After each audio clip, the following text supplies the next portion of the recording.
한마디로 말해서 오늘은 경제 관료의 특성이라는 주제로 이야기를 나눠보겠습니다. 이완배 기자의 경제의 속살. 오늘은 김원호의 시선집, 비밀의 집 소개해드리겠습니다. 정선태 교수의 오늘을 읽는 책. 네, 오늘은 갈수록 경우 없이 더해가는 드루킹 쇼에 대해 말씀드리겠습니다. 김성애 보좌관의 답정너. 네, 오늘은 북한산 석탄과 관련한 언론의 침소보도에 대해서 말씀드리겠습니다. 정상근 기자의 오늘 미디어. 김용민 브리핑. 잠시 후 시작합니다.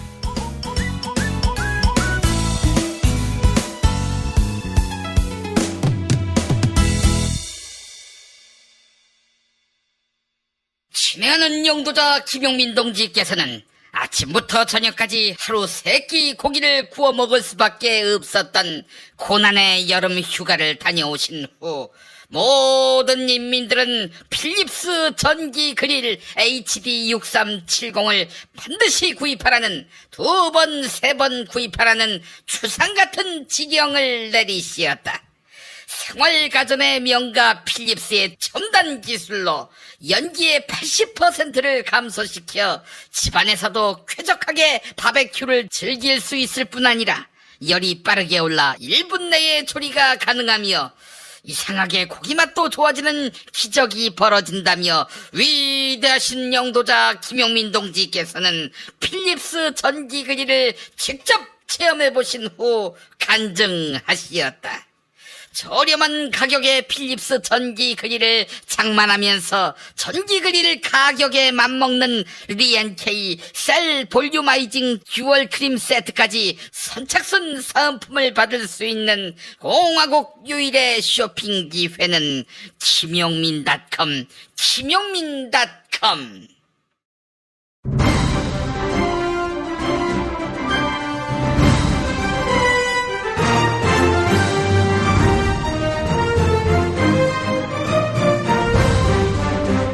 김용민 브리핑.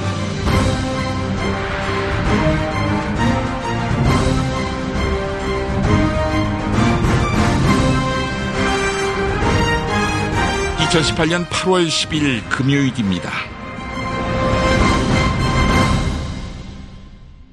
문재인 대통령을 둘러싼 환경은 정치, 언론, 자본 어느 것 하나도 녹록지 않습니다.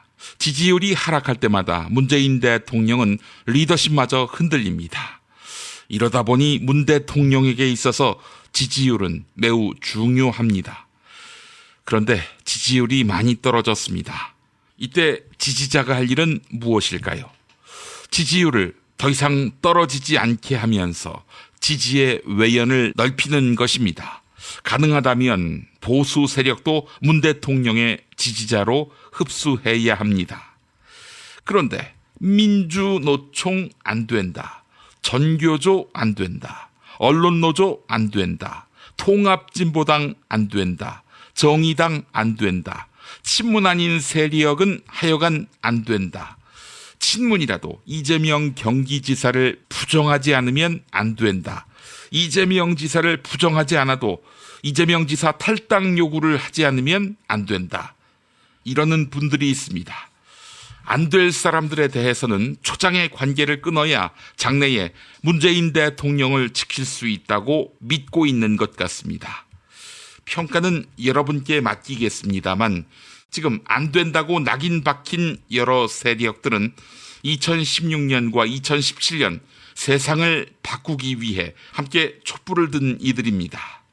가뜩이나 소수인 문재인 대통령과 이들을 갈라놓아 무엇이 좋아질 수 있을지 제 아둔한 머리로는 잘 이해되지 않습니다. 제가 틀릴 수도 있겠지만 김용민 브리핑은 그런 의미에서 지지율 하락의 위기를 만나고 있는 이때에 촛불 정부의 성공을 위해 촛불을 함께 들었던 이들끼리 차별하고 배제하지 않으며 포용과 연대로서 대동정신을 함께 지켜나가겠습니다. 이것이 촛불 정부의 지지율을 회복하는 길이라고 생각합니다. 물론 보다 선명해야 먹히는 인터넷의 속성상 나도 옳지만 너도 옳다는 태도가 현명한 전략은 아닐지 모르겠습니다. 그러나 김용민 브리핑은 김용민 브리핑이 아니라 촛불혁명의 대의를 위해 존재합니다. 그 존재의 의미를 지키기 위해 애쓰다가 만약 맛을 잃게 된다면 그만둬야지요. 이렇게 저희의 좌표를 말씀드립니다. 김용민 브리핑 함께하고 계신데요. 일본 땅에 버려진 조선인 노동자들이 일군 마을 우토로, 궁핍한 삶 속에서도 우리말과 정신을 지키기 위해 한글 학교를 만들었습니다. 조선인 학교는 일본 정부의 압박으로 폐교됐지만 우리 민족의 말과 정신을 지키기 위한 노력은 지금도 이어지고 있습니다. 아름다운 재단은 우토로 마을의 아이들이 한글을 배울 수 있도록 한글 교재를 제작하고 우토로 역사를 기억하기 위한 평화기념관을 건립하고자 합니다. 기억할게 우토로 캠페인에 여러분의 참여를 기다립니다. 우리가 살아온 우토로 마을에는 태평양 전쟁 당시 군 비행장 건설을 위해 강제 동원된 조선인들의 아픈 역사가 있습니다. 역사는 더 오래 기억하는 사람들의 것. 역사는 결국 함께 기억할 때 완성됩니다. 우토로 평화기념관 건립을 위해 당신의 참여가 필요합니다. 기억할게 우토로 캠페인 아름다운 재단. 탈모인 여러분, 샴푸 살 땐 반드시 천연 99% 이상, pH 5.5, 피부 자극 1% 미만인지 확인하세요. 2, 3일에 머리 하나 더 빠진 걸 우습게 보지만 2, 3년이면 정수리만 1000개 차이 납니다. 그렇지만 샴푸로 머리가 나진 않으니 이미 빠진 곳은 어쩌냐고요? 뿌리 깊은 샴푸 두피 영양제가 있습니다. 보건복지부상, 에이펙 최우수 기술상, 발모 촉진 조성물 특허 99%의 효과, 식약처 인증으로 부작용 없는 유일한 모낭 영양제. 가격도 세트로 구입하시면 두피 모발, 피부 개선까지 하루 330원. 뿌리 깊은 샴푸 쇼핑몰에서 기적의 사용 후기도 검색해보세요. 1566-7871. 스페이드 퀴즈입니다. 돌잔치, 칠순잔치, 가게홍보, 체육대회, 창사기념일. 정답! 기념품! 문제를 끝까지 들으셔야죠. 이럴 때 사용하는 판촉물이나 기념품, 답례품, 단체 선물 등을 취급하는 전문업체로서 국민을 위해 제대로 일하는 언론과 정당의 후원을 하는 판촉물 전문업체는 어디일까요? 정답! 네피알! 네? 어디라고요? 네피알! 정답입니다. 판촉물이나 단체 선물이 필요할 때 이왕이면 우리 편 회사 네피아를 찾아주세요.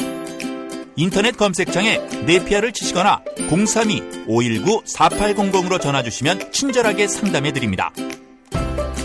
그런데 상품은 뭔가요? 네피아를 가서 고르세요.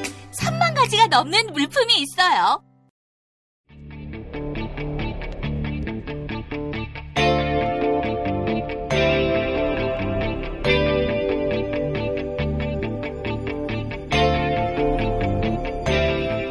김용민의 뉴스 한장.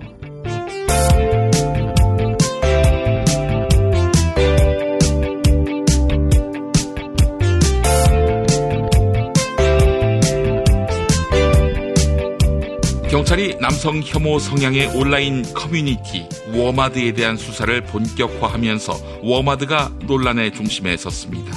페미니즘을 표방한 워마드는 극우적인 정치색을 띠면서 정체성을 의심받기도 했는데요. 워마드를 모니터링해온 여성운동가 오세라비 작가는 워마드 회원 가운데 박사모로 추정되는 사람들이 있다, 이렇게 진단했습니다. TBS 라디오 김어준의 뉴스공장에 출연한 사회연대 노동포럼 공동대표이자 여성운동가 오세라비 작가의 발언 들어보시죠. 이 한국 사회를 현재 휩쓰는 그 페미니즘은 이렇게 남성 혐오예요. 이게 뭐 우리가 그 방송이나 이렇게 사이트에 나온 그 글귀들을 보면은 정말 그 상상 초월의 남성 혐오인데, 그 이런 남성 혐오를 계속해서 하게 되면은 정말 우리 사회는 건강하지 않다. 네, 그런 문제의식을 가지고 있죠. 그리고 이제 제 책의 그 키워드는 사실 페미니스트가 아니라 페미니즘이 아니라 휴머니즘으로 가자. 우리가 그 역사가 다 남성과 여성이 서로 연대하고 협력하고 상호 의존적인 사회에서 이렇게 극단적인 남성 혐오 이것이 그리고 이 페미니즘 틀에 여학생들이 갇혔어요. 저는 그렇게 보거든요. 영팸이라고 부르는 최근에 그 광장으로 나와서 문재인 재개를 외치기도 하고 하는. 네, 그렇죠. 그 뭐 벌써 그 4차까지 이렇게 했는데.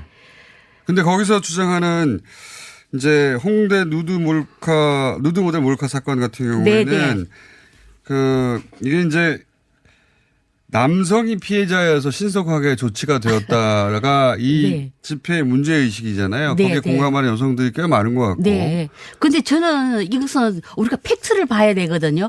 명백한 이거는 왜곡이고. 어떤 의미에서 왜곡이라고 보십니까? 그 피해자가 남성이었는데 피의자는 여성이었고 그래서 피의자가 여성이라서 빨리 잡았다. 그건 아니죠. 이게 5월 1일 2018년 5월 1일 발생했는데 5월 10일 날 이제 피의자가 검거가 되었는데 10일이나 걸렸어요. 사실 거기 모인 20명밖에 안 돼요. 네. 그래서 그 대학 당국이나 경찰이나 사실 그렇게 의지가 없었어요. 그거는 너무나도 왜곡되고 그런 억지 주장이에요. 예를 들어서 박정희 대통령은 거기서 제외되고 그리고 예를 들어서 여성이기 때문에 박근혜 대통령은 여전히 존경의 대상이 되고 이런 정치적 편향도 분명히 눈에 띄더라고요. 있어요. 남성 혐오만이 아니구나 여기가. 굉장히 보수적인 시각을 가지고 있구나. 그래서 이제 그 워마드의 그 구성원 이제 페미니즘을 표방하고 이제 일단 페미니즘이라는 그런 어떤 그런 자기를 이제 받았는데 그 안에 이렇게 구성원들을 이렇게 자세히 관찰해 보면 분명히 박사모로 이렇게 유추할 수 있는 회원도 있고. 굉장히 극우적인 발언들이 많더라고요. 있고 뭐 일단 박근혜 전 대통령 같은 경우는 우리 햇님 이러면서 그렇게 햇님입니다 거기서는. 모시는 그렇기 때문에 그 박근혜 대통령의 부친은 박정희 대통령이기 때문에 일종의 그 비판이 금기시하는 그런 풍토가 분명히 있더라고요. 세종대왕이나 안중근 그런 크게 문제가 됐죠. 그런 분들은 다 비판의 대상인데 세종대왕까지 왜 나오는지 잘 모르겠는데 하여튼 세종대왕이나 안중근이나 김구 이런 분들은 다 비판의 대상 그리고 뭐 노무현 문재인으로 이어지는데 이렇게 박정희 이승만 으로 쭉 이어지는 전두환 이분들은 또 비판의 대상이 아니에요. 그러니까 처음에 이게 메갈리아 사이트가 만들어졌을 때는 어떤 정치적인 목적이 저는 있었다고 보거든요. 왜냐하면 2016년 4월 달에 총선이 있었고 또 또 민주당의 또 모 여성 의원에게 메갈리아가 후원금을 거의 1,000만 원 가량 모아서 또 후원하고 할 정도로 처음에는 어떤 그런 정치적인 목적이었는데 이게 워마드로 변신하면서 이렇게 숫자가 어마어마하게 늘어났어요. 늘어나면서 저는 그런 극우적인 성향의 어떤 그런 분명히 들어왔다고 보고 있어요. 보고 있고 그 구성원들은 우리가 앞으로도 예의주시해야지 그것을 섣불리 저는 그 여성단체나 그런 곳에서 강단 페미니스트들이 너무나 쉽게 이 사람들을 영팸이라고 불러주고 페미니즘이 새물결이다라고 한 것은 굉장히 경솔한 처사이다. 그렇게 봐야 돼요. 여성계로부터 공격도 좀 받으실 것 같기도 한데. 저는 이미 각오하고 있어요. 문재인 대통령은 은산분리의 대원칙은 지키면서 인터넷 전문 은행에 한해 규제를 완화해야 한다. 이렇게 밝혔는데요. 이를 두고 정의당과 시민단체들은 재벌개혁의 중대한 후퇴며 국민에 대한 약속 위반이다. 이렇게 목소리를 높였습니다. 특히 홍익대 경제학부 전성인 교수는 은산분리 완화가 약탈적 대출 문제로 발전할 수 있다. 이렇게 우려했습니다. KBS 1라디오 최강욱의 최강시사에 출연한 홍익대 전성인 교수 그리고 진행자 최강욱 변호사의 일문일답 들어보시겠습니다. 그러면 이 은산분리 완화 추진이라는 것이 결국 지금 문재인 정부의 경제정책이 우클릭한다는 시그널이 아니냐 이런 얘기가 나오는데요. 네네. 네. 동의하시는 건가요? 당연히 우클릭이고요. 네. 이거는 이제 7월 달에 이제 지식인 선언 323명인가요? 네. 그때도 이미 지적이 되었던 상황이고, 요새 보이는 거는 우클릭 정도가 아니라 그냥 단순히 박근혜 정부의 정책을 계속 발전시키겠다. 이거라는 이제 오명을 받아도 네. 할 말이 없게 돼버렸습니다. 네. 박근혜 정부의 경제 정책과 다를 점이 없다. 이런 지적이 굉장히 아프게 들려야 될 것 같은데, 네네. 교수님, 이 정권이 결국은 실제 그 경제 정책을 펴고 실행해서 성과를 내려면 그 초반 2년이 이제 중요하다고들 하는데, 그렇습니다. 이제 그런 점에서 경제 활성화를 하려면 자본이 풀려야 되고 결국 재벌들의 자본을 끌어와야 되는 거 아니냐. 네네. 뭐 그런 데서 비롯된 어찌 보면 뭐 반복되는 조바심이나 초조함이라고 볼 수도 있겠지만은 그런 현실적인 측면이 있는 거 아닌가요? 예, 그래서 이제 얼마 전에 민주당 원내대표인 홍영표 의원이 예. 이제 뭐 재벌 대기업이 막대한 사내 유보금을 쌓아놓고 있는데 그 돈을 좀 갖다가 써야 되는 예. 거 아니냐. 그러니까 뭐 규제 완화를 해야 된다. 이런 식의 어떤 거래를 암시하는 듯한 표현을 했다가 또 예. 국민들의 질타를 받은 적이 있는데요. 예. 사내 유보금이 이제 과다하게 또는 부당하게 축적된 부분이 저는 있다고 생각을 합니다. 예. 그러나 그것을 이제 사용하는 것은 이런 방식의 거래가 아니라 정당하게 거기에 대해서 이제 법적으로 예를 들면 세법이나 이런 것으로 네. 국회의 동의를 얻어서 이제 합법적인 장치를 강구해야 하는 것이고 그 네. 혜택도 네. 그 산해유보금 축적이 뭐 하청 기업들의 납품 단가 후려치기나 일감 기술 탈취 네. 이런 것에 의해서 얻어진 것일 가능성이 크므로 예. 그분들에게 혜택이 먼저 돌아가야죠. 예. 그러니까 경제 정의를 회복하고 제도화한 어떤 투자나 이런 것들이 중요한 것이지 재벌한테 손 벌리기식으로 하면 안 된다. 지금 그렇습니다. 이런 지적이시잖아요. 예, 맞습니다. 그런데 교수님, 이 인터넷 전문은행 같은 경우에는 네네. 이게 지금 그 실제로 소비자 금융 혜택을 확대하는데 도움이 되기는 하는 겁니까? 이게 잘 되면? 글쎄요, 이제 문 대통령께서도 이런저런 소비자 혜택이 증가했다. 예, 그걸 강조하셨잖아요. 24시간 은행 거래가 가능하고, 네. 뭐 편의성도 증가했다. 이렇게 얘기하는데, 우리가 구분해야 되는 것은 인터넷 전문 은행을 활성화했기 때문이냐, 아니면 그냥 은행이 추가로 들어왔기 때문이냐, 네, 이거를 네. 구분해야 되고, 네. 또 말씀하신 서비스를 꼭 은행이 하는 것이냐, 아니면 요새 무슨 페이 이런 이제 결제 네네. 대행 서비스들이 많이 일어나고 있는데 네. 이미 거기서 제공하는 것 아니냐. 그리고 대출을 쉽게 해준다는 거를 강조하는데 그것은 양날의 칼이다. 예. 왜냐하면 상환능력 심사가 제대로 되지 않은 상태에서 대출이 나간다면 자칫 지난 정부에서 문제가 됐던 약탈적 대출의 문제로 발전할 수도 있기 때문이다. 예. 드루킹 댓글 조작 공모 혐의를 받고 있는 김경수 경남지사가 특검에 재소환돼 2차 조사를 받았습니다.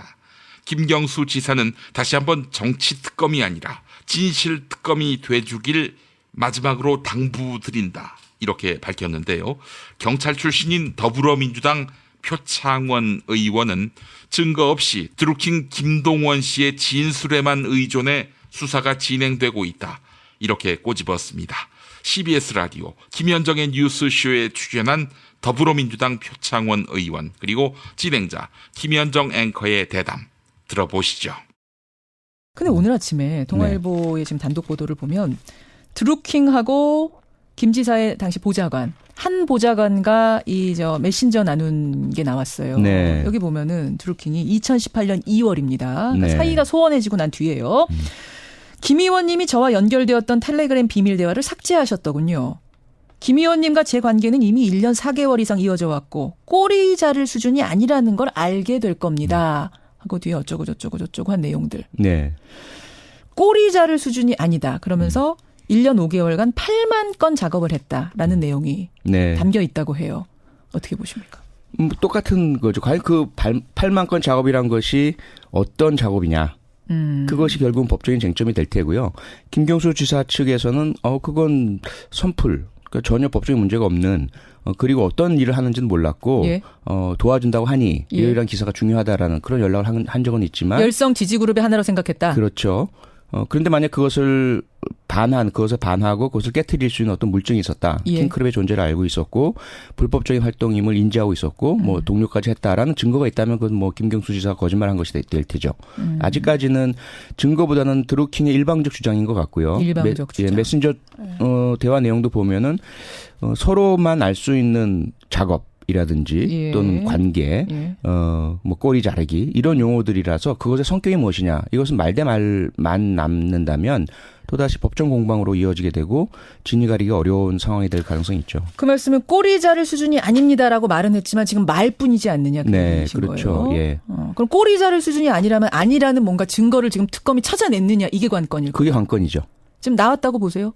모르겠습니다. 일단 그 특검이 현재까지 뭐 구속영장 청구라든지 예. 혹은 추가적인 행보를 취하지 않는 것으로 봐서는 예. 결정적 증거를 가지고 있지 않는 건 아니냐 보이세요? 이런 뭐 전망들이 있는 것이고요. 반대로 뭐 수사의 어떤 그 전략상 예. 유력한 증거를 가지고 있음에도 불구하고 마지막 단계까지 그것을 보이지 않은 채 그런 경우도 있긴 그런 있죠. 경우도 있습니다. 그래서 현재 상황은 어떤 상황인지 모르겠고 실제로 어떤 일이 벌어졌는지도 저는 사실 잘 모르기 때문에 이 수사가 어디로 향할지 진실은 무조건 밝혀줘야 된다 봅니다. 진실은 반드시 밝혀진다고. 무엇이 진실입니까? 대통령이라고 하는 지위를 진실을 밝히지 않는 데에 역이용해서 아프니까 팩트다. 공정거래위원회가 소비자 스스로 전기요금 검침위를 선택할 수 있도록 하라. 이렇게 한국전력에 지시했는데요. 검침일에 따라서 전기요금이 달라진다. 이런 말 많이 들어보셨죠? 이 검침일은 한전이 일방적으로 정한다는 약관 조항이 있었습니다. 공정거래위원회가 이를 불공정 약관으로 판단했습니다. 공정거래위원회 배현정 약관심사과장의 브리핑 들어보시죠. 검침일에 따라 요금이 달라질 수 있다면 고객의 희망에 따라 검침일을 자유롭게 결정할 수 있어야 할 것입니다. 자신의 전력 사용 유형에 맞는 검침일을 선택하여 여름철 높은 누진율에 따른 전기료 부담을 줄일 수 있을 것으로. 결국 한전의 약관 변경에 따라 소비자들은 오는 24일부터 검침일 변경을 요청할 수 있게 됐습니다. 이를 두고 공정거래위원회 관계자는 누진제에 따른 전기요금 부담을 줄일 수 있을 것이다. 이렇게 설명했는데요. 공정위의 발표에 따라 일부 언론은 전기요금 검침일을 바꾸면 전기요금이 확 줄어든다. 이런 보도를 쏟아냈습니다. 하지만 중앙일보는 혜택은 일시적일 뿐 길게 보면 조삼모사다. 이렇게 지적합니다.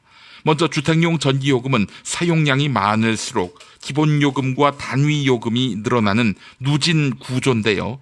검침일을 바꾸면 전기 사용량이 분산돼 최고 누진율을 적용하는 3구간에 진입하는 걸 피할 수 있습니다. 그런데 검침일은 일단 한번 변경하면 1년 안에 재변경이 불가능합니다.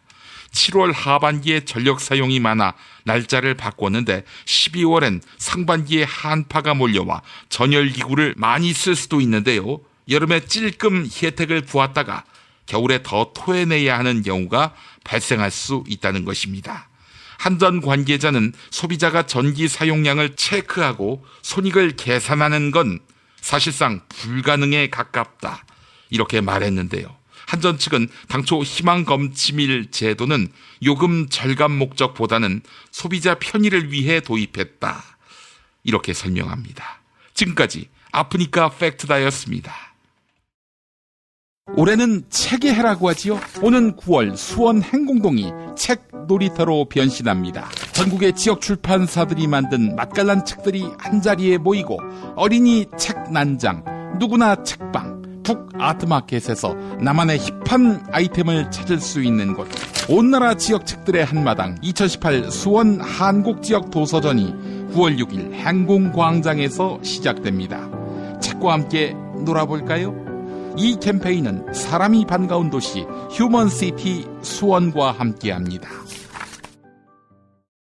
다이어트는 결국 먹는 게 문제다! 문제긴 하지. 매끼 식단 챙기기도 번거롭고 빼도 금세 다시 찌고. 아직도 몰라? 비타샵 다이어트를 해봐. 안 그래도 궁금했는데 어떻게 뺀 거야? 몇 개월 한 거야? 몸에는 안 나빠? 물어 뭐래. 비타샵 가봐. 같이 해. 1522-6648 혹은 비타샵을 검색해주세요. 운전자를 위한 꿀팁 7,000원 운전자 보험 카페. 알고 계세요? 교통사고가 나면 형사합의금, 벌금, 변호사 비용 이거 자동차 보험에서는 보장 못해요. 운전자 상해까지도 책임져드리는 7,000원 운전자 보험 카페. 버스, 택시, 트럭 등 영업용 차량 운전자를 위한 12,500원 운전자 보험 카페도 있습니다. 실손, 부모님 건강, 자녀 보험도 안내해드립니다. 02849-9730 연중 무휴라 언제든 02849-9730.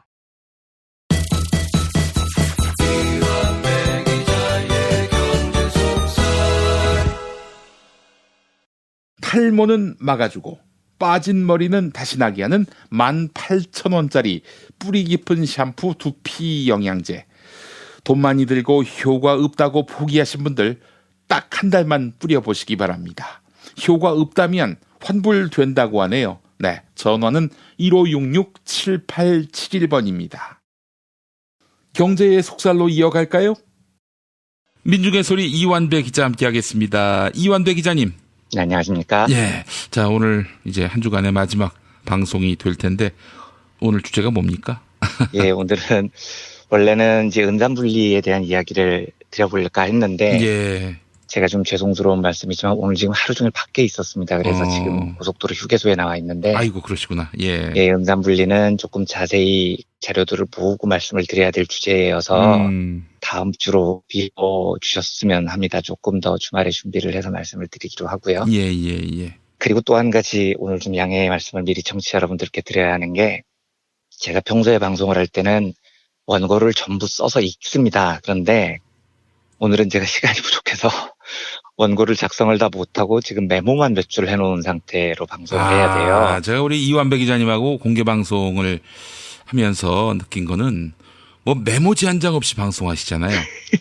그래서 내용이 형편없지 않습니까? 아유, 별 말씀 다 하십니다. 예. 제가, 그렇기 때문에 도리어 더 오늘은 재미있고 쫄깃쫄깃한 방송이 가능하지 않겠는가 하는 그런 기대감이 막 넘쳐나고 있습니다. 지금 끊고 한 4시간 있다 다시 하시면 안 될까요?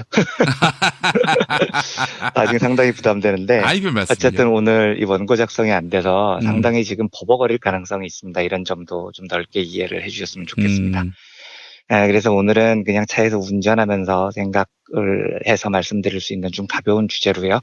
경제관료의 특징이라는 주제를 다뤄보고 합니다. 요거는 어제 방송을 드린 이후에 몇 분이 또 질문을 주신 대목도 있고 해서 이 주제를 골랐습니다. 예. 제가 지금부터 말을 하는 경제관료는요. 일반 모든 경제 관련 부처에서 일하시는 공무원분들을 다 지칭하는 게 아니고 이른바 재경행시라는 걸 패스를 한 출신의 고위 공무원들에 대한 이야기입니다. 재경행시라. 예, 행시 중에 재경 파트에 합격을 해서 5급 사무관으로 경제 담당 부처에서 이제 일을 시작하는 사람들이죠. 이 사람들이 어떤 사람들이냐? 일단 행정고시 재경직은 행시의 꽃이라고 불립니다. 아하. 그래서 기재부 사무관이 되는데 정말로 자기 분야에 대한 자부심이 어마무시하게 강한 사람들입니다. 예, 이게 좋게 말하면 자부심인데 나쁘게 말하면 선민의식이 굉장히 세요. 이런 이야기 들으시는 분들 위화감 생기실 것 같아서 저도 이런 이야기 되게 싫어하는데 이 무리의 사람들이 어떤 사람들인지 이해를 해야 우리가 여러 산적한 문제를 풀 수 있습니다. 그래서 저도 굉장히 하기 싫은 이야기지만 이런 이야기를 드리겠습니다. 한 결혼정보회사가 만든 남성들의 직업별 등급 분류가 있습니다. 미친 새끼들이죠. 사람들을 직업별로 서열화를 해서 고기 등급 매기듯이 매겨놓고 이걸 뭐 돌리고 이러는 새끼들인데 저도 진짜 이 이야기 하기 싫어요. 싫은데 1등급이 직업만 따지는 겁니다. 서울대 법대 출신 판사입니다. 정확하게 서울대 법대를 나와야 되고 판사가 돼야 돼요. 정영식이도 그런 경우네요. 그죠. 그런 경우들이죠. 예. 2등급이 서울대 법대 출신 검사입니다. 그리고 5대 로펌 변호사. 그리고 2등급에 서울대 출신 행정 재경직이 있습니다. 이 정도로 높게 지금 매겨져 있습니다. 3등급으로 내려오면 서울대 의대 출신 의사가 있고요. 비서울대 출신 판검사가 있고요. 비서울대 출신 행시 재경직이 있는데 한마디로 서울대를 나와서 행정 재경직이 있다는 것, 서울대 의대 출신 의사나 다른 학교를 나온 판검사들보다도 더 높은 등급으로 지금 분류가 돼 있다는 겁니다. 야, 이거 그야말로 포경수술하는 행동이군요. 그렇죠. 예. 네. 그야말로 까고 앉아 있는 거죠, 진짜. 예. 그런데 우리는 일반적으로 검사 녹지, 뭐 서울대 법대 출신 판사 녹지 이렇게 생각을 하는데 행시 재경직? 그게 뭐야? 이러잖아요. 그런데 이 사람들은 지금 보셨다시피 알만한 사람들에서는 진짜 우리나라의 톱 클래스로 분류가 되는 사람들이고요. 짜증이 나지만 조금만 더 해보겠습니다. 행시 재경직이 매년 한 70명에서 80명 정도를 뽑는데 절반 넘는 사람들이 전부 다 서울대 출신입니다. 2014년에 36명 서울대 출신이요. 2015년 44명, 2016년 38명, 2017년 39명입니다. 서울대 아닌 사람들 중에 재경행시를 합격한 사람들을 다 합쳐봐도 서울대 출신들 숫자에 못 미쳐요. 제가 왜 이런 짜증나는 이야기를 드리냐면 이 사람들 선민의식이라는 게 어느 정도인지 한번 상상을 해봐야 됩니다. 그냥 5급 공무원이 되는 게 아니고요. 내가 서울대를 나왔고 이 나라의 최고 엘리트고 그래서 내가 이 나라를 움직이는 사람이고 이런 의식이 정말로 가득가득한 사람들끼리 모여서 서로 밀어주고 끌어주고 있다는 겁니다. 예. 그래서 우리가 재무부 출신 고위 관련들을 모피아라고 부르죠. 근데 이게 우리는 모피아라는 별명을 쉽게 부르지만 오죽했으면은 이게 마피아하고 비교가 되겠습니까? 그러니까 모르는 사람들이 접해보면 이 사람들은 무엇을 상상하건 그보다 100배는 강한 선민의식으로 똘똘 뭉쳐있는 사람들입니다. 제가 누구라고 이름은 안 밝히겠지만 고위급 공무원 하셨던 분 중에 재경행시 출신인데 어디 좀 이상한 공공기관 기관장이 되신 분이 있었어요. 근데 제가 종합지에서 기자 생활할 때 이분 만나서 한번 염장 긁는다고 낙하산이라는 소문이 있던데 어떻게 생각하세요? 이런 걸 물어본 적이 있거든요. 근데 진짜 벌쩍 뜨시면서 이게 무슨 소리 하냐고, 나를 낙하산이라고 하면 되냐고, 나는 내가 여기 와 있는 게 이 기관이 축복인 거다. 내가 여기보다 훨씬 높은 데 있어야 되는데 여기에 봉사하러 오는 마음으로 왔다. 나를 낙하산이라고 하면 어떡하냐. 이렇게 이야기를 합니다. 그러니까 얼마나 이 사람의 자부심이 강했는지 금방 알 수 있죠. 아, 이게 뭐 자부심을 넘어서서 자뻑이네요, 거의. 뭐 그런 수준이에요. 이 재경행시 출신들이. 네.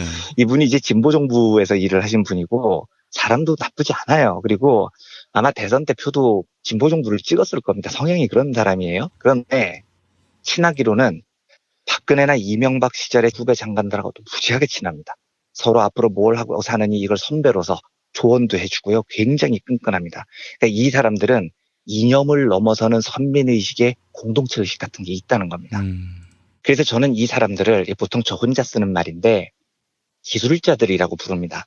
진짜 이 사람들은 뻑뻑한 기술자들입니다. 이 사람들이 건드리지 않으면 어떤 정부 보고서도 안 나와요. 그런데 이 사람들이 건드리면 어떤 보고서도 만들 수 있습니다. 그러니까 모든 숫자와 통계를 이 사람들이 다 다루고 있고 그걸 어떻게 만져야 어떤 결론이 나오는지를 정말로 완벽하게 이해하는 사람들입니다. 아, 그래요? 네. 행시 재경되고 사무관 달자마자 이 선배들한테 배우고 훈련받는 게 그런 거예요. 게다가 이제 뭐 명문대 갔으면 원래 문서 만지고 이런 데는 제법 재주가 있었던 사람일 거잖아요. 그러면은 그분들 보고 김용민이를 세종대왕급 인사로 추앙할 수 있는 방법을 보고서로 만들려고 하면 만들 수 있습니까? 된다고 봅니다. 그래요. 그럴 정도면은 뭐 무소불이네, 무소불이. 예. 네, 이 사람들이 정말로 작심하고 숫자를 다루기 시작하면 못 만들 보고서가 없습니다. 그 정도로 기술자들이에요. 그렇군요. 그런데 문제는 이 사람들의 기본적인 성향이 보수적이라는 겁니다. 그래서 보수 정부가 들어서면 이 기술자들하고 정권하고 뻑이 나는 경우가 별로 없습니다. 왜냐하면 대부분 이해관계가 일치해요. 기업들한테 잘해주고 그 혜택 나누고 뭐 이런 거죠. 그래서 보수 정부와 기술자들은 각이 맞아요. 그런데 진보 정부가 들어서면 여러분들께서 상상하시는 것보다 훨씬 더 큰 강도로 이 기술자 그룹을 극복하느냐 못하느냐가 과제가 됩니다. 자, 정부가 진보로 바뀌었어요. 그러면 공무원들이 바로 전부 다 이 진보 정부에 줄을 설 것 같죠. 제가 다른 공무원 집단은 잘 몰라도요. 이 재경행시 출신의 거대한 기술자 집단은 절대 그렇게 만만하지가 않습니다. 그래서 이야기를 들어보면 누가 이런 혼란을 많이 겪냐면 캠프 출신으로 젊고 소신 있고 철학도 있는 사람이 뭐 청와대 행정관쯤 예를 들어서 들어가서 이런 사람들이랑 일을 한다고 가정을 해보죠. 이분들 일 시작한 지 한 3일 만에 정말로 새로운 세상을 보게 됩니다. 처음에 회의를 하는데 말이 안 통해요. 어떤 걸 부탁을 해도 자료가 안 옵니다. 그러다 보면은 사람의 언성이 높아지잖아요. 왜 일들을 이렇게 하십니까? 지금 빨리 새 정부에 뭘 만들어야 되는데 제가 요청한 걸 해주셔야 되잖아요. 하고 몇 마디 딱 하죠. 딱 이틀 뒤에 소문이 돌기 시작합니다. 청와대에 젊은 새끼가 행정관으로 하나 왔는데 건방지고 저 새끼 뭐 하여튼 공무원들 알기를 우습게 알고 싸가지 없고 지가 뭐나 된 것처럼 오만 소문이 따돌기 시작해요. 그래요? 커피 마시고 있으면 그 소문이 들립니다, 자기한테. 온갖 약점이 난무하면 이 사람이 얼마나 힘들겠어요. 그래서 이거 뭔가 이걸 쟁투적으로 풀거나 아니면 유화적으로 풀거나 해야 되는데 이때 이 사람 성격이 정말 끈질기고 소신 있고 철학 있고 해서 버텨내는 사람이 있고 이게 안 돼서 결국은 화르르 무너지는 사람도 있습니다. 그만큼 이 강도가 어마무시하다는 겁니다. 그런 멘탈이 필요하다면 김용민이를 보내는 게 좋겠어요. 저는 웬만해서는 안 무너집니다. 예. 찬성합니다. 근데 어쨌든 거기 들어가려면 사실 멘탈이 무지하게 강해야 됩니다. 특히 재경행시들을 이겨내려면요. 예. 그래서 진보 정부가 새로 들어오면 이 기술자 집단과의 관계를 해결하는 게 굉장히 중요한 문제입니다. 근데 이 해결을 위해서 제일 중요한 건 담당자가 밀리지 않겠다는 쟁투심을 일단 갖고 있어야 돼요. 운동권 출신이면 잘하겠네요. 근데 그게 의외로 운동권 출신들 중에서도 착한 사람들이 많아서 되게 이렇게 자기가 비판받고 욕먹는 거에 멘탈이 팍팍 나가버리는 사람들도 많습니다. 그리고 이게 또 자기만의 요령도 있어야 됩니다. 이게 없으면 하다가 아무것도 못하고 시간 다 가는 경우가 많거든요. 제가 이걸 절대로 변호하려는 게 아니고요. 가끔 가다 보면 국회의원 분들 중에 국장 거기 앉아보세요. 국장 나와보세요. 막 호통을 치시는 분 있잖아요. 국정감사 때요. 근데 그게 썩 좋아 보이지 않을 때가 있죠. 그런데 제가 이걸 절대 좋다고 이야기를 하는 게 아닙니다.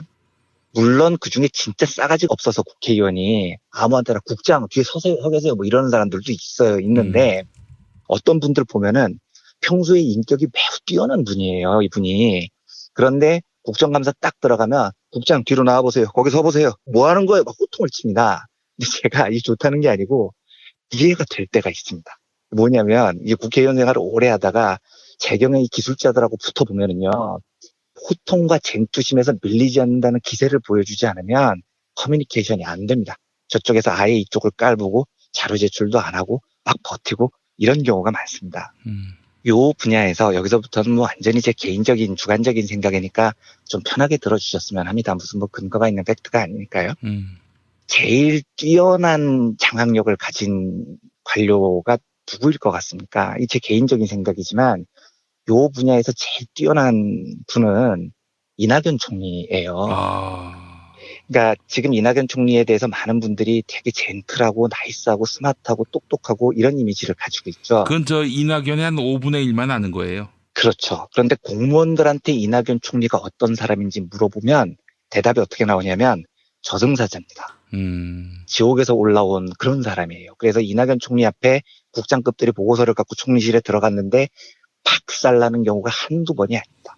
아주 이것도 어떻게 박살을 내실지 제가 눈에 선한데 정말로 아작을 냅니다. 그래서 공무원들이 벌벌 떨어요. 그런데 왜 그러냐면 제 개인적인 느낌이지만 이낙연 총리는 국회의원을 하다가 전남도지사를 해봤잖아요. 그렇습니다. 그러니까 공무원들과 이 쟁투의 경험이 있는 겁니다. 그래서 이걸 어떻게 다루는지 자기만의 요령이 있는 거죠. 그래서 이낙연 총리는 상당히 지금 이 공무원들을 장악을 잘하고 끌고 가고 있습니다. 그러니까 대통령 입장에서 보면 이런 총리가 있는 게 편하죠. 왜냐하면 총리가 안 하고 왜 총리 중에 약간 좀 일본 말이어서 그렇습니다만 국가시형 총리가 있잖아요. 나 총리인데 이러면서 폰만 잡고 뭐 이러는 사람이 있는데 그런 총리가 있으면 대통령이 피곤한 겁니다. 왜냐하면 이 대통령이 직접 이걸 뚫어야 되니까요. 그런데 지금 이낙연 총리는 제가 보기에 주관적인 평가지만 이게 되는 분 같아요.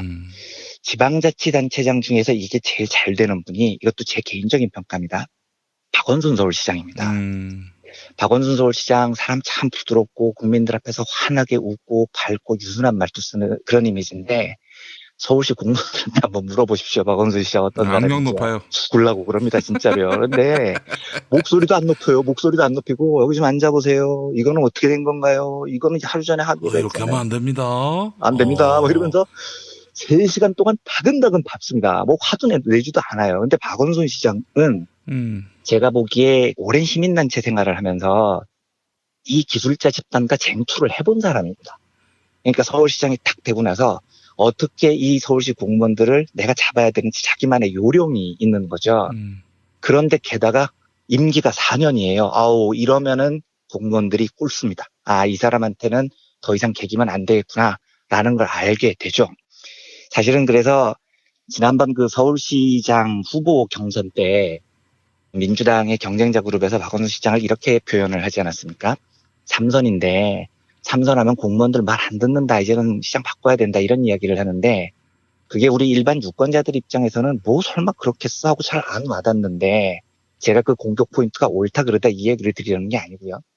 그 그룹에서 그런 반론을 제기하는 취지가 있는 겁니다. 그러니까 박원순 서울시장이 민선 3기가 되면 지금까지 보여줬던 그 막강한 장악력이 유지될 수 있겠느냐라는 시비를 걸 수 있는 거죠. 그만큼 공무원 집단의 이 단단한 불속력이라는 게 만만치 않은 겁니다. 그런데 박원순 시장은 이걸 정말로 그 민선 2기, 3기까지 오면서 잘 다뤄나갔던 사람 중에 하나죠. 자기만의 효율적인 노하우가 있는 겁니다.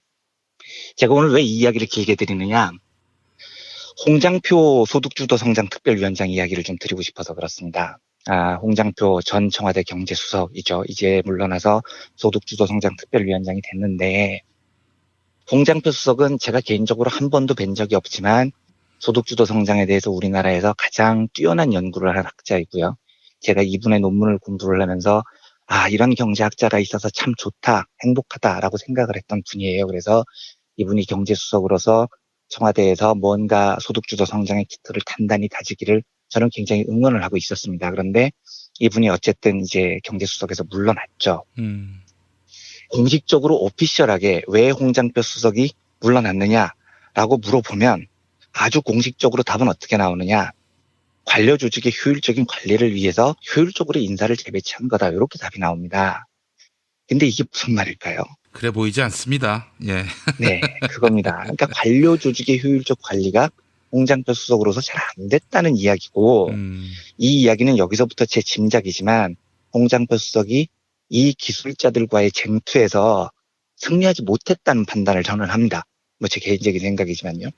근데 진짜 이게 웃긴 게 홍장표 수석이 뭔가를 해보려고 해도 뭐가 잘 안 되고 그런데 학자분들이 보통 이런 심리적 갈등을 많이 겪어요. 이게 이런 경험을 해본 적이 없으니까 이 기술자들이 앞에서 개기고 뒤에서 개기고 뒤에서 욕도 들리고 막 이러면 되게 힘들어합니다. 그래서 홍장표 수석이 실제로 소득주도 성장특별위원장 됐을 때 표정이 되게 밝아요. 이런 분들은 글 쓰고 연구해야 되는 행복한 분들인데 홍장표 수석이 이 쟁투심 있게 해결을 해야 되는 기술자들과의 관계 설정이 잘 안 돼서 이분이 이제 조금 뒤로 물러설 수 있는데 시간을 두고 있을 때 그러면 이제 무슨 소문이 도느냐 이런 소문이 돕니다.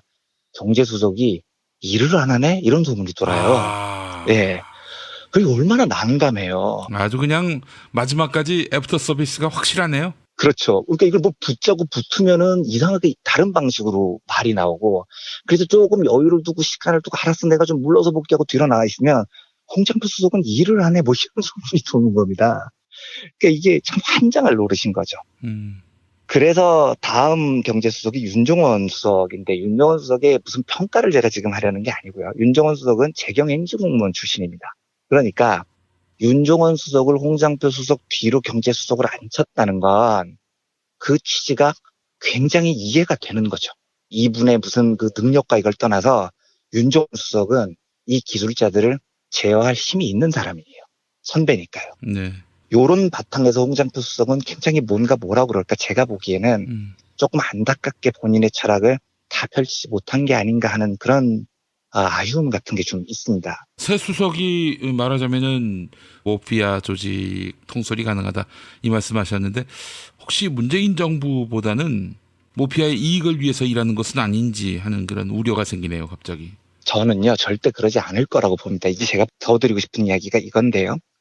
제가 어제 김동연 부총리의 선의를 믿는다라고 말씀을 드렸는데 이건 정말 진심입니다. 왜냐하면 예를 들어서 김동연 부총리께서 가지고 있는 생각이 굉장히 진보적이냐면 그런 것 같지는 않아요. 저하고도 생각이 좀 많이 다른 부분도 있습니다. 그런데 저런 사람을 진보 정부에서 경제부총리로 뽑았을 수 있다는 건 정말로 소중한 인재인 거예요. 저런 사람 잘 안 나옵니다. 그런데 저런 사람이 나오면 저 사람은 적어도 대통령이 보기 어떤 확신이 있냐면 모피아들을 통제하면서 이 정부와 함께 일을 해나갈 확신, 능력, 그리고 신망이 있는 사람이라는 게 입증이 된 겁니다. 그리고 이런 사람들이 많지 않아요. 그러니까 이런 사람들이 있으면 되게 소중하게 대해야 됩니다. 그래서 저는 윤정원 수석도 그렇고 김동연 부총리도 그렇고 일반적으로 진보적인 연구 섹터에서 보기엔 조금 보수적으로 보일 수는 있어도 그분들의 존재가 매우 중요하고 소중하다는 데 대해서는 저는 합의를 하는 편입니다. 그 정도 되는 거대한 집단을 진보 정부와 코드를 맞추고 끌고 갈 수 있는 사람이 나오기가 어렵거든요. 그 정도의 기술과 신망이 있는 사람이요. 네. 제가 오늘 말씀드리고 싶은 건 때로는요, 경제정책에 대해서 정부의 움직임이 좀 더뎌 보이기도 하고 저걸 왜 핫사리하게 처리 못하는 느낌이 들 때도 있죠. 그런데 요게 대부분 시간이 좀 필요할 때가 있어요. 제가 아는 저 기술자 집단은 자, 새 정부가 들어섰으니 철학이 이런 거니 우리 철학대로 가자 하면 어유 가시죠 하는 집단이 아닙니다. 매우 복잡한 쟁투 끝에 그 집단을 우리 것으로 만들 수 있을까 말까도 장담하기 어려운 굉장히 이 나라를 자기들이 이끌고 가고 있다는 선도의식으로 가득 찬 집단이라고요. 쉽지 않은 일입니다. 그래서 저는 민주정부 집권 기간이 5년, 10년은 굉장히 짧다고 봅니다. 특히 경제정책 쪽에서는요. 근본적으로 약간 보수 쪽에 가까운 저 기술자 집단에게 저항하지 마라. 진보와 복지로 나아가야 된다. 너희들한테는 앞으로 20년 동안 미래가 없다. 이쪽으로 안 오면 라고 선택의 여지를 좁혀주지 않으면은 이게 다루기가 만만치 않은 영역입니다. 그리고 그 메시지를 주기 위해서는 생각보다 진보 정부가 굉장히 오랫동안 집권할 것이라는 분위기를 만들어 가야 됩니다. 제가 뭐 오늘 여러 가지 사정 때문에 확인되고 정제된 팩트를 글로 써서 읽어드리지 못해서 뭐 말도 좀 버벅거렸고 이야기 중간중간에는 거의 다 뭐 제 감과 조그만 경험을 얹어서 드린 이야기여서 좀 그랬는데 이거 오늘 좋았습니다. 좋았어요. 예. 감사합니다. 그렇게 말씀해 주셔서 그냥 좀 편하게 들어주셨으면 하고요. 네. 진보 정부가 쭉 장기적으로 집권해 나가면 저는 조금씩 변화가 생길 것으로 기대하고 있습니다. 그렇게 기대하고 지켜봤으면 합니다. 우리 저 애청자분들이나 전화 잘 모르는데 이낙연 총리가 야단을 치면 어떻게 칩니까? 무지하게 아프게 치시죠. 왜냐하면 뼈 때립니까?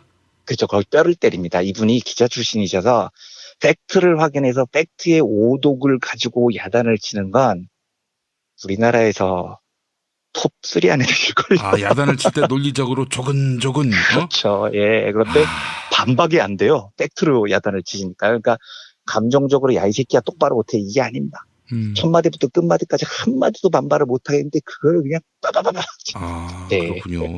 아, 이거 참 훌륭한 분이. 시면서 별로 만나고 싶지 않은 그런 상사. 나라를 위해선 좋은 분인데 직장 상사로는 피하는 게 좋죠. 알겠습니다. 자, 이한배 기자님 한 주 동안 고생하셨습니다. 네, 감사합니다. 부모님의 생신 또는 기념일에 아주 특별한 선물을 준비하고 계십니까? 부모님의 소중한 일생을 되돌아볼 수 있는 기억의 책을 선물해보세요. 부모님의 어린 시절부터 젊은 시절 그리고 노년에 이르기까지 그 누구보다 치열하게 살아온 삶의 여정을 한눈에 모아볼 수 있도록 최고 100장까지 들어가는 사진첩과 더불어 기자들이 직접 인터뷰를 통해 작성하는 생애사까지 더해져 오직 부모님만을 주인공으로 하는 세상에 다시 없을 고품격 기억의 책을 10년 노하우로 특별 제작해드립니다. 200페이지 분량 12권에 2부까지 함께 드리는 구성으로 440만 원에 모십니다. 한평생 가족을 위해, 자녀를 위해 헌신해 오신 부모님. 아주 오래 기억에 남을 뜻깊은 선물. 지금 신청해 보시죠. 평범한 사람들의 아주 특별한 기록. 기억의 책 만민보. 문의전화 1877-1419 1877-1419 민중의 소리.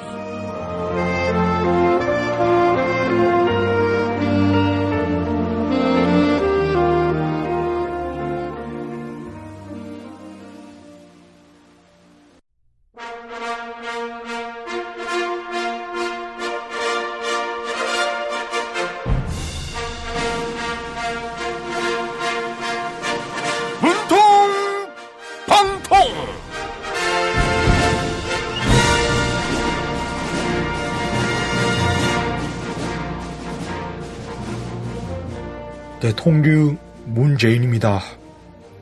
파렴치한 인간이라는 말을 들으면 참 부끄럽겠지요.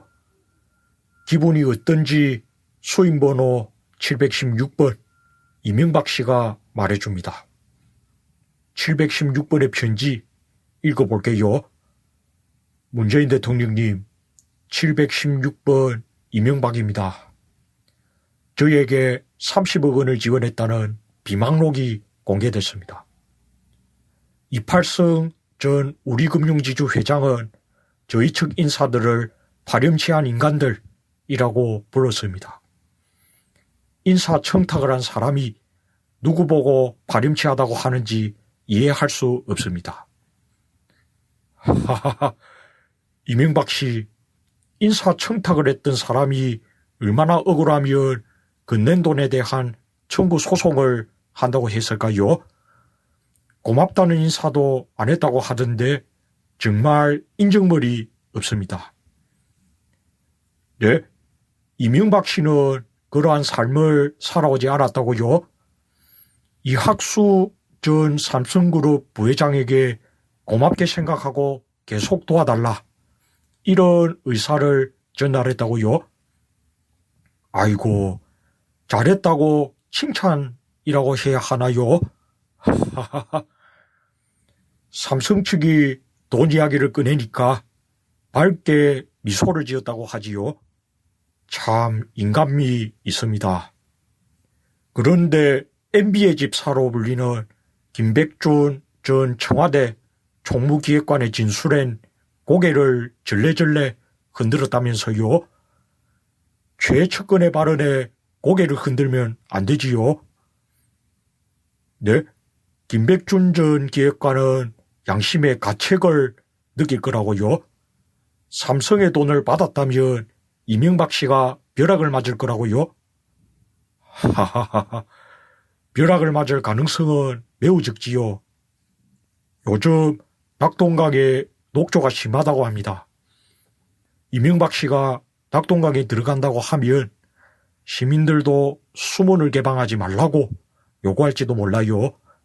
폭염에 힘들어하고 있다는 소식 들었는데요. 낙동강에서 더위를 한번 식혀보세요. 저는 다음 주에 다시 찾아올게요. 허리가 아파요. 아랫배가 나와요. 골반이 바로 서야 건강도 아름다움도 바로 섭니다. 바디로직을 입으세요. 토크밴드의 입체적인 탄력이 틀어진 골반을 바로잡습니다. 간편하고 확실한 골반 교정 타이즈 바디로직. 허위 매물에서 우리의 가족과 이웃을 지키는 더불어중고차. 더불어중고차는 직영정비소를 운영하여 판매부터 수리까지 최고의 서비스를 제공합니다. 카카오톡 검색창에 더불어중고차를 검색하시거나 1661-3363으로 전화주세요. 노력한 만큼 내어주는 자연, 그 자연의 마음을 알기에 정성농장 홍삼. 검색창에서 정성농장 홍삼을 검색해주세요. 010-9754-6972. 남자를 위한 보양식의 끝판왕이 나왔습니다. 지친 남자를 깨우는 놀라운 힘, 궁금한 남자. 여보. 궁금한 남자. 네이버에서 궁금한 남자를 검색하세요. 1833-6654.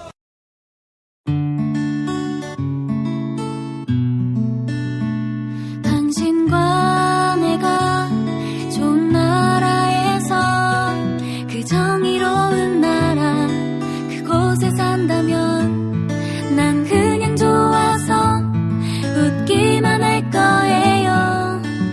당신의 뉴스 보좌관 김용민 브리핑.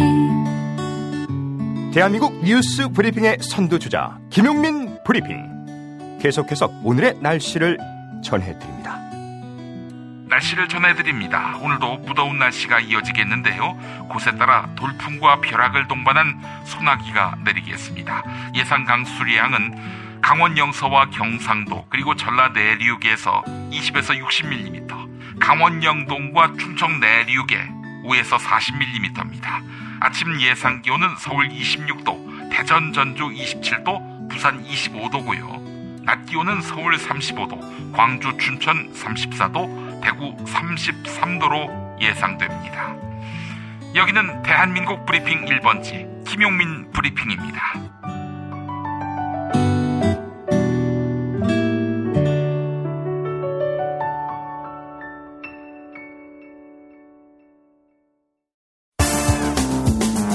오늘을 읽는 책, 문학평론가인 국민대학교 국문학과 정선태 교수와 함께합니다.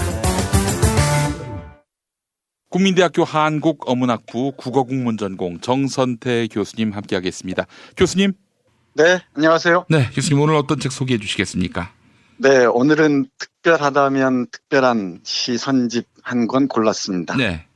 김 PD는 어쩔지 모르겠지만은 우리 고등학교 다닐 때 기억해보면 국어 선생님, 그러니까 문학 선생님 중에 시를 쓰시는 분이나 소설 쓰시는 분이 꼭 계셨어요. 네. 제가 다닐 때도 그랬었는데 오늘 소개해드릴 김원호 시인은 60년대 말부터 오랫동안 경기고등학교에서 문학을 가르치면서 문예반을 지도했던 선생님이십니다. 그 아래에서 노회찬 의원도 배웠고, 네, 그 노회찬 의원 연결식에서 그 추도시 읽었던 분 기억하실지 모르겠습니다. 예. 그 시인 장석인데요. 이 장석 선생도 그 아래에서 배웠고, 그리고 아주 유명한 이성복 시인이 있습니다. 예. 이성복 시인도 김원호 선생 아래에서 배웠다고 합니다. 제가 사는 동네에 어떤 분이 이 시선집을 꾸리는 일을 함께 했나 봐요. 김창희 선생님인데 이분이 이 시집을 저한테 한 권 건네주셨어요. 예.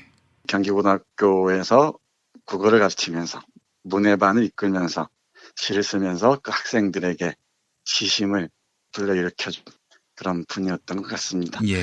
말이 나왔으니까 좀 더 덧붙여보자면 한국에는 시인들 참 많습니다. 다른 나라는 어떨지 모르겠는데 우리 결애가 노래와 춤을 좋아한다고 하잖아요. 그 연장선상에 있어서 그런지 모르겠는데 참 시인들이 많습니다. 눈에 띄는 이른바 유명한 분들도 좋은 시들을 많이 쓰지만 우리 눈에 띄지 않는 그 시인들 중에 좋은 작품들 참 많습니다. 제가 읽어본 바로는 김원호 시인의 시들도 그 중에 하나가 아닌가 싶어요. 해서 몇 편만 읽어드리겠습니다. 예. 김원호 시인은 4권의 시집을 냈는데 그 4권의 시집에서 골라서 묶은 책이 오늘 소개해드린 비밀의 집입니다. 그 중에 한 권 1964년에 쓴 금요일 밤이라는 시 읽어보겠습니다. 예. 금요일 밤에 그 사내는 조용히 죽어갔다. 흔들리는 램프 사이로 검은 얼굴을 들어 벽 위의 환상의 마스크를 쳐다보면서 묵묵히 그의 얼굴을 들여다보며 나는 이마 위에 가만히 한 손을 만졌다. 붉은 포도주를 한 잔 입술에 적시고 서늘한 마음으로 그의 심장에 자꾸 귀를 대었다. 가난한 한 주일은 불안 속에 지내고 이별의 피리 소리는 낡은 층계를 돌아 겨울빛 속으로 흩어지는데 금요일 밤 그와 나의 자세는 정말 어색하였다. 등불이 꺼지면 곧 오피리아의 대사가 그의 고독한 얼굴을 덮칠 것을 안다. 가까운 사람마다 미련 없는 악수를 나누고 아무런 불만 없이 눈 감을 걸 나는 안다. 금요일 밤 빗물을 튀기며 걸어오던 사람, 문 밖에서 작별의 긴 포옹을 하던 사람, 불도 켜지 않은 빈방, 술잔을 들어 홀로 흐느끼는 목과 악기의 가락을 듣던 사람, 나는 아직도 주점에서 어깨를 툭툭 치던 그를 기억한다. 말없이 싱긋 웃고 빗줄기 속으로 뛰어가던 사람, 그는 이제 내 앞에 누워있다. 거센 숨을 겨우 몰아쉬면서 둔탁하게 창문을 흔드는 소리. 아니 삐걱이는 층계를 누가 올라오나 금요일 밤에 환상의 마스크를 쳐다보며 그 사내는 조용히 죽어갔다. 네, 이런 시입니다. 누구를 얘기하는 겁니까, 교수님? 잘 모르겠습니다. 가까운 사람이었는지 아니면은 자신의 또 다른 분신이었는지 모르겠습니다. 그 죽음을 사유하는 시로 볼 수 있을 것 같습니다. 벽 위에 환상의 마스크를 보면서 묵묵히 죽어간 그 사내를 내가 또 지켜보고 있네요. 그러니까 잘 산다는 건 어찌 보면은 죽음을 깊이 있게 다시 생각한다는 것인지도 모르겠습니다. 우리가 살아있을 때 내 삶을 소중하게 여겨야 하듯이 내 주위에 있는 가까이 있는 귀한 것들을 있을 때 소중하게 여기고 귀하게 여겨야 한다는 것도 아울러 생각해 볼 수 있을 것 같아요. 예, 예. 이 시에서는 뭐 나의 죽음이어도 좋고 또 가까운 사람의 죽음이어도 좋은데 그 삶이 떠나고 난 다음에야 찾아오는 깊은 회한들을 어찌하겠습니까? 예, 예. 예, 금요일 밤이라는 시는 이 시집에서 단연 제 눈길을 끄는 작품이었습니다. 네, 한 편 더 볼까요? 예. 별이라는 시입니다. 이 김모노 시인은 윤동주를 참 좋아했던 것 같습니다. 몇 편의 시를 보니까 윤동주에 대한 언급이 있는데요. 별이라는 이미지도 윤동주와 연결해서 읽으시면 좋을 것 같습니다. 전철을 타고 한강을 지나며 문득 유난히 빛나는 초저녁 별을 보았습니다. 저 별에는 이중섭의 아이들이 천도복숭아를 가지고 놀고 있을 거라는 생각을 하다가 순결하게 살다 죽은 윤동주의 얼굴이 떠올랐습니다. 그러면서 나이답지 않게 무언가 애틋하게 잃어버린 그리움 같은 것들이 왈칵 밀려왔습니다. 한 송이 들꽃에도 가슴 저려하고 바람 한 줄기에도 마음이 들뜨던 그런 나를 잊고 바쁘게 살아온 날들이 부끄러워졌습니다. 나는 승천하여 별이 되고 싶었습니다. 내내 그런 생각에 잠기며 집에 돌아왔습니다. 전자오락실에서 늦게 본 아들을 데리고 아파트 옥상에 올라갔습니다. 수많은 별들이 겨울 하늘 속에 반짝이고 있었습니다. 영문을 몰라 하는 아들에게 별자리를 하나씩 가리켰습니다. 별들은 지상에 내려와 우리들 가슴에 따뜻하게 자리 잡기 시작했습니다. 그러나 그 별들이 아들 가슴 속에서 어떤 빛깔로 반짝였는지는 나는 아직 모릅니다. 네, 이런 시입니다. 예. 별의 모습을 잊고 살았던 게 부끄러웠다고 얘기를 하네요. 어느 날 전자오락실에서 늦게 온 아들을 데리고 아파트 옥상에 올라가서 별자리를 하나하나 가리키면서 봤답니다. 그리고 이 별자리들이 우리 가슴에 따뜻하게 자리 잡기 시작했다는데 아들의 가슴 속에는 이 별자리가 어떤 빛깔로 반짝였는지는 잘 모르겠다고 말합니다. 네, 이 자연에 대한 경외를 늘 얘기를 하는데 그나마 우리가 자연의 속살들을 볼 수 있을 때 역시나 귀한 줄 알아야겠죠. 별을 읽으면서 그런 생각을 떨치기가 어렵습니다. 예. 한 편 더 보겠습니다. 예. 그해 여름입니다. 이 시인의 그 역사의식이랄까 역사적 감각이 돋보이는 시편 중에 하나인데요. 1, 2로 나뉘어 있는데 1은 해방 직후의 여름, 해방이 1945년 8월이었지 않습니까? 그 여름과 그리고 2에서는 이제 80년대 87 항쟁과 통일운동 그 여름을 함께 얘기하는 것 같습니다. 예. 읽어보겠습니다. 그해 여름 1. 그해 여름 오랜 가뭄에 감나무 잎새도 시들었고 중풍 든 사사키 시집 울타리 밑에서 쾌행한 그 노인의 눈초리를 피해 나는 돼지 감자를 몰래 캐고 있었다. 해방이 됐다는 읍내 갔다 온 마을 사람 소식에 온 동네는 벌컥 뒤집혀 서로 아무나 껴안고 울음을 터뜨렸다. 소학교 운동장 한 구석에 서 있던 신사를 도끼로 때려 부수던 날 소잡고 막걸리 빚어 꽹과리에 장구치며 하루 종일 신나게 놀았다. 아무것도 모르는 우리 꼬마들도 어른들이 주는 대로 넙죽넙죽 막걸리를 마셨고 취해서 뛰어다니며 장난질해도 누구도 야단치지 않았다. 충풍 든 사사키 씨가 구루마에 실려 이삿짐 싣고 읍내로 가던 날 동네 부인네들은 치맛꼬리로 눈물을 훔치며 불쌍하다고 조용히 속삭였다. 이게 1입니다. 여기서 얘기하는 사사키라는 사람은 일본인 것처럼 보이죠.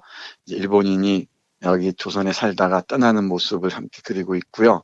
해방의 기쁨을 아이들이 막걸리를 함께 마시면서 즐겼다는 식으로 표현하고 있습니다. 그의 여름 2도 이어서 보겠습니다.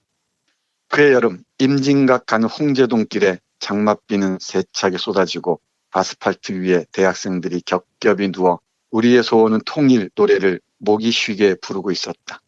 최루탄은 뽀얗게 터지고 사람들은 우산도 팽개친 채 손수건으로 눈을 가리고 울면서 빗속으로 뛰어갔다. 전쟁이 터지던 그날 목이 쉬게 군가를 부르며 트럭에 실려 총 한 자루 없이 미아래 고개로 가던 젊은이들이 생각났다. 최루탄 연기를 피해 울면서 나는 골목길을 혼자 걷고 있었다. 비는 어느새 그치고 문득 고개를 치켜들었을 때 나는 분명히 보았다. 교회 첨탑 십자가에 슬픈 얼굴을 하고 있는 윤동주의 얼굴을. 네, 그의 여름 두 편이었습니다. 하나는 해방의 풍경, 그리고 또 하나는 80년대 통일운동하는 대학생들의 모습을 그리고 있습니다. 예. 이런 역사의식, 또 역사 감각이 개인의 저정성과 만날 때 빚어지는 게 바로 우리 역사를 살아가는 삶이 아닌가 싶습니다. 예. 정말 건조하게 투쟁하는 게 아니고 이런 문학적 감수성, 개인적 서정성이 밑받침될 때 그 싸움은 훨씬 더 설득력 있는 깊이를 확보할 수 있을 것 같다고 생각을 해요. 이 김원호 선생 시집을 읽으면서 아무래도 노회찬 의원이 떠오르지 않을 수가 없습니다. 예. 앞에서부터 쭉 그랬지만은 이런 문학 선생님한테서 배웠으니까 그런 감수성 그리고 언어적인 감수성을 지니고 있었겠죠. 또 동시에 금방 읽어드린 대로 역사의식도 함께 갖출 수 있었을 거라고 생각합니다. 문학이 하나의 도피의 수단이라면은 그리고 문학이 하나의 개인의 성을 쌓는 게 아니라면은 늘 역사와 교감해야겠죠. 예. 그 과정에서 누구나 자신뿐만 아니고 자신 주위에 있는 사람들의 삶까지 아우르는 게 진정한 시의 세계가 아닌가 싶습니다. 그리고 이 시집에서 가장 돋보이는 작품 중에 하나, 맨 마지막에 발문을 쓴 그 이성복 시인이 가장 높이 평가한 비밀의 집이라는 시 읽어드리겠습니다. 예. 누구에게나 비밀의 집은 있을 수 있겠죠. 특히 어린 시절에 쌓아 올렸던 집들이 다 있을 겁니다. 근데 채 쌓아 올리지 못한 미완성인 채로 남은 집들이 대부분일 거예요. 그럼에도 개인들은 누구나 비밀의 집을 쌓겠죠. 예. MB 같은 사람은 돈으로 쌓는 그 비밀의 집 같은 거겠죠. 근데 저 교수님, 뜬금없이 질문 드리는 건데, 이명박 씨가 그래도 한일 수교 운동도 반대했고, 과거 인터뷰를 보니까 말이죠. 프롤레타리아 혁명에 대해서도 일부분 관심이 있었던 것 같아요. 뭐 나중에 자기가 이제 좌파의 늪에서 헤어나왔다라고 얘기는 했습니다만은 그런 사람이 보수화될 수는 있다고 보지만 이렇게 돈에 환장한 사람으로 바뀐다는 거는 이게 도무지 이해가 안 됩니다. 저도 이해가 안 갑니다. 아무리 가난에 대해서 극한의 어떤 그런 좌절감을 갖는다 하더라도 완전히 미친 사람처럼 변모할 수 있다는 거는 망치를 맞지 않고서 어떻게 사람이 저렇게 바뀌나 싶어요. 아마 망치를 맞았을 겁니다. 현대건설에서 큰 망치를 제대로 맞은 것 같습니다. 제가 어떻게 말씀드릴지 모르겠는데 사람이 이념이 없이는 살 수 없다고들 얘기를 합니다. 근데 그게 교조적인 이념이 아니고 자기 삶의 방향성이랄까요? 큰 흐름을 밀고 나갈 수 있는 그런 이념일 때는 하나의 액세서리가 아니라 내 삶의 일부로서 깊은 의미를 지닐 수가 있죠. 제 주위에서 그렇지만 하나의 이념이 단순히 장식물, 그러니까 액세서리처럼 여기는 사람들이 적지가 않아요. 일단 폼이나 보이는 거죠. 예. 그런 사람들은 제 언어로 얘기하자면 10분의 10이 폼인 사람들입니다. 그러니까 내공을 갖추지 못한 이념의 속살들을 들여다보지 못한 사람들이 이념의 껍질만 가지고 자신들을 장식하는 게 아닌가 싶고요. 그런 사람들은 자기 이해관계에 따른 어떤 계기만 주어지면은 그 껍데기는 금방 벗어버리죠. 뭐 그런 사람들 많습니다. 예. 뭐 예를 들지 않아도 잘 아시겠지만 하태경 같은 사람들 대표적인 사람들이죠. 그리고 뭐 우리 뭐 김문수는 어찌하겠습니까?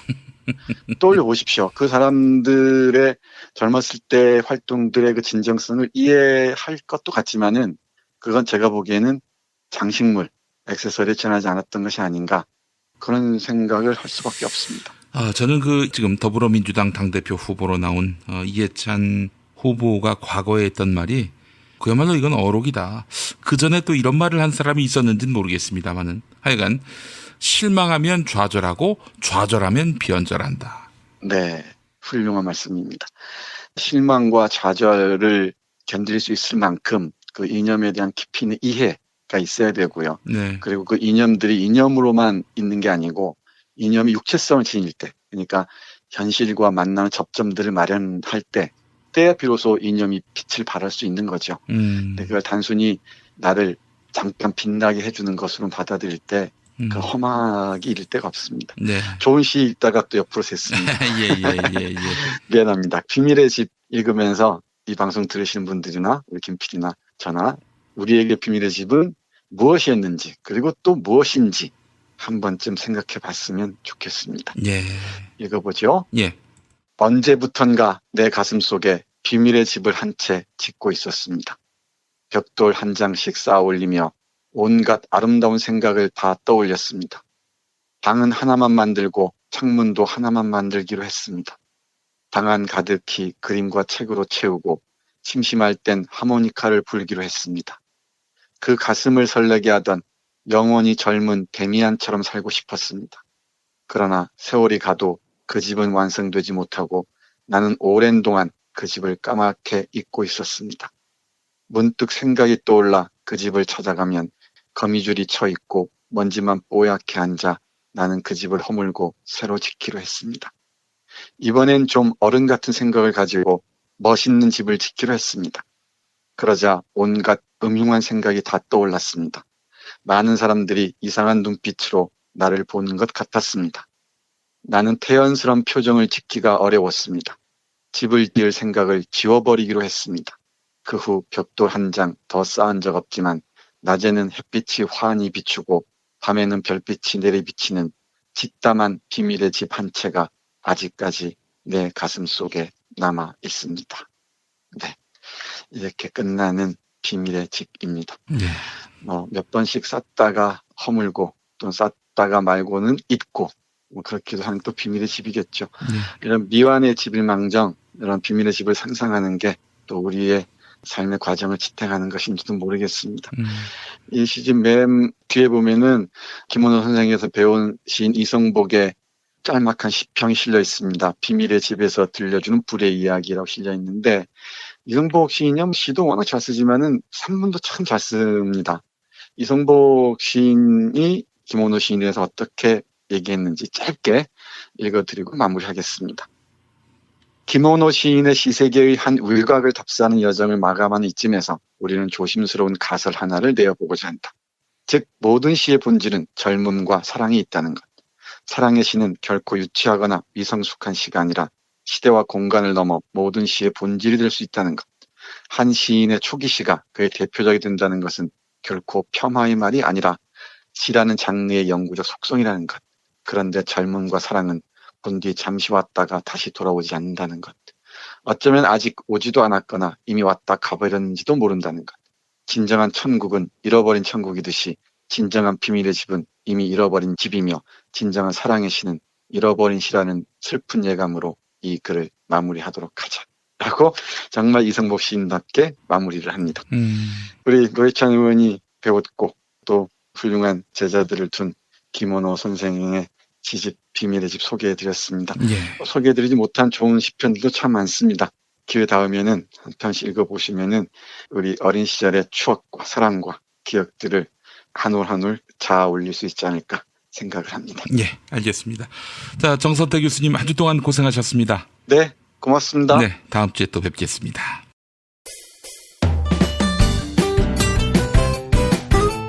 뉴스포렌다리 코너 시간입니다. 김용민 트위터 계정에서 매일 설문조사가 진행되고 있는데요. 경찰이 남성 혐오 성향의 인터넷 사이트 워마드의 운영자로 추정되는 인물에 대해 체포영장을 받아 추적에 나섰습니다.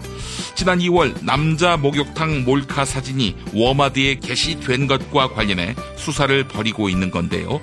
일각에서는 경찰이 편파 수사를 벌이고 있다며 목소리를 높이고 있습니다. 일베와 같은 커뮤니티는 제쳐두고 워마드만 수사하는 건 성차별이란 건데요.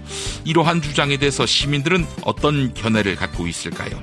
어젯밤 9시까지 모두 2053분이 설문조사에 참여해 주셨습니다. 73%, 4명 가운데 3명은 편파 수사가 아니다. 이런 입장입니다. 편파 수사가 맞다. 이런 시민들은 27%, 4명 가운데 1명으로 나타났습니다.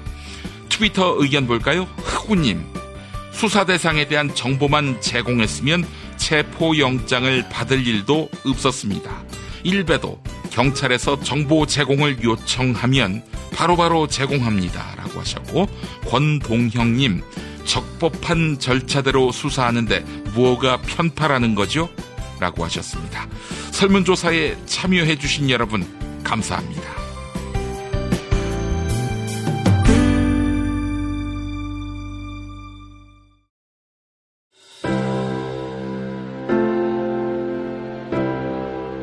이전에 상상할 수도 없었던 새로운 국면이 조선 대지의 지축을 움직이고 있습니다. 이 민족의 역사가 제 궤도에 올라서서 달리게 시작한다고 하는 느낌이군요. 문익환이 가르쳤고 도울이 배웠던 학교, 한신대학교 신학대학원. 꿈을 현실로 살아간 선구자를 양성하는 한신신학은 촛불혁명과 한반도 종전선언 이후의 세상을 준비하고 있습니다. 한신신학을 통해 세계의 신학을 깊이 연구하고 더 나아가 시대의 예언자의 길을 걷고자 하는 모든 분들을 환영합니다. 이 새 시대는 문익환 씨의 힘으로 열리는 것이 아니라 바로 여기 모인 여러분들의 힘으로 열리는 거예요. 한신대학교 신학대학원 홈페이지나 02-2125-0108로 문의하실 수 있습니다.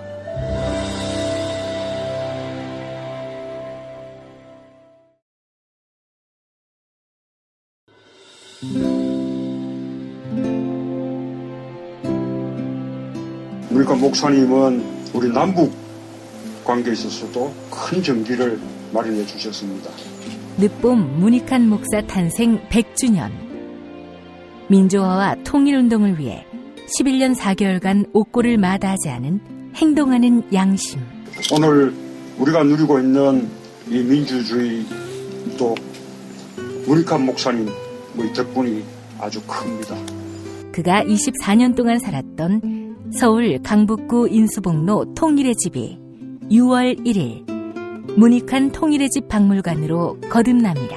사람들이 이렇게 항상 북적북적 이렇게 했던 공간이라 아버지한테만 아니라 우리 모두들한테 굉장히 큰 의미가 있는 통일의 역사를 기억하며 통일의 길을 모색하는 문익환 통일의 집 박물관 기념사업 추진위원으로 함께해 주시겠습니까? 이건 단지 어떤 유가족들의 유산이 아니라 우리 시대가 가지고 있는 유산이기 때문에 자세한 안내는 포털 사이트에서 문익환 통일의 집을 입력해 주세요.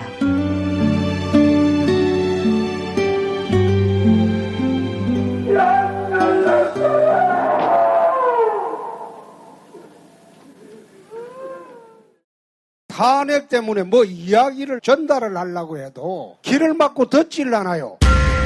회족 수준으로 쪼그라든 한국 보수. 회생의 길은 과연 있을까? 변화된 정치 환경, 갈 길 잃은 보수에게 새로운 희망을 제시한다. 애국 보수의 화려한 부활과 집권을 위한 본격 가이드. 김용민의 신간, 보수를 지켜라. 진중권도 투표하는 보수 정당. 광주에서도 일당이 될 수 있는 보수 정당. 젊은이들의 입당이 줄을 잇는 보수 정당. 언제까지 민주당 정의당을 부러워만 할 것인가? 부러우면 진다니까? 자유한국당 당원 김용민이 쓴 보수를 지켜라. 이김에서 나왔습니다. 뉴스 듣기 능력 평가 정답 맞히신 분 소개합니다. 어제 뉴스 듣기 능력 평가는 곰을 모티브로 만든 디즈니 캐릭터의 이름을 맞히는 거였지요. 정답은 곰돌이 푸였습니다. 정답자 에코브릿지님, 다음 정답자 멍캠님, 네, 축하드립니다. 이런 사연이 있었습니다. 김용민 브리핑 2부까지 완청했습니다. 네, 감사합니다. 클로징 사연 당첨자는 럭키1967님입니다. 게시판에 이메일 남겨주시기 바랍니다. 클로징 사연 당첨자께 올인원 향수비누 헤이브로 올인원 파워바를 보내드리겠습니다. 역사학자 전우용 선생의 페이스북 글입니다. 1983년 북한 규탄 집회 장면입니다. 현수막 문구를 보니까 김일성 새끼 불고기 해 먹겠다. 이런 현수막을 들고 나올 수 있다는 게 저 시대의 인문학적 교양 수준을 드러냅니다. 우리 목소리 또 무시하면 길 가는 한국 남자 한남을 무작위로 69명 죽여버린다. 최근 광화문 광장 시위에 등장한 팻말 구호입니다. 1980에서 1990년대 학생 시위가 극렬했다고는 하지만 저 정도로 처참한 인문학적 교양 수준을 드러낸 적은 없습니다. 제가 대중의 인문학적 소양이 낮아졌다고 보는 근거는 한두 가지가 아니지만 요즘 온오프에서 난무하는 저질 구호도 그중 하나입니다. 라고 했습니다. 네, 2018년 8월 10일 금요일 김용민 브리핑 1부 여기까지입니다. 2부도 많이 들어주시기 바랍니다.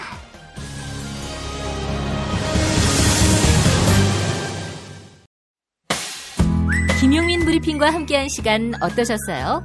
다음 시간에도 보다 바르고 알차며 즐거운 정보로 여러분을 찾아가겠습니다. 팟캐스트 포털 팟빵에서 다운로드하기, 구독하기, 별점 주기, 댓글 달기로 응원해주세요. 잊지 마세요. 다운로드하기, 구독하기, 별점 주기, 댓글 달기.